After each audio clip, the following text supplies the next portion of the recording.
অটোটি দুলু মিয়া চালাচ্ছিল। কিছু দূর যাওয়ার পরে ফাতেমা বুঝতে পারে যে দুলু মিয়া অটো নিয়ে থানার দিকে না গিয়ে অন্যদিকে যাচ্ছিল। তখন ফাতেমা দুলু মিয়াকে বলে যে, তুমি এইদিকে কোথায় যাচ্ছ? তোমার তো থানায় গিয়ে সারেন্ডার করার কথা ছিল। তখন দুলু মিয়া বলে যে, আমি থানার দিকেই যাচ্ছি। তখন ফাতেমা বলে যে, এদিকে থানা কোথায়? তখন দুলু মিয়া তার কথার চালে ফাঁসিয়ে নিয়ে ফাতেমাকে নিয়ে একটি বাড়ির সামনে দাঁড় করায়। আর ফাতেমাকে বলে যে, আমার একজন পরিচিত পুলিশ অফিসার এখানে আছে, যার সাথে আমি আগে দেখা করব।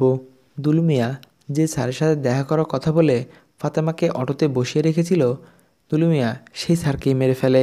কিন্তু দুলু মিয়া সেই অফিসারকে ইচ্ছা করে খুন করতে চায় না। সেই অফিসার প্রথমে লোকজন দিয়ে দুলু মিয়াকেই খুন করতে চায়। তখন দুলু মিয়া সেই স্যারকে বলে যে, আমার ওয়াইফ খুন খারাপি একদমই পছন্দ করে না, আমাকে মারবেন না, আমাকে ছেড়ে দিন, এই সকল বলে সেই স্যারের কাছে অনেক রিকোয়েস্ট করে। কিন্তু সেই স্যার তার কোনো কথাই শুনে না। শেষ পর্যন্ত সেই স্যারের লোকজন যখন দুলু মিয়াকে মারতে আসে, দুলু মিয়া সমস্ত লোকজনদেরকে মেরে ফেলে। শেষে সেই স্যারকেও মিষ্টি খাওয়িয়ে ছুরি দিয়ে আঘাত করতে করতে মেরে ফেলে।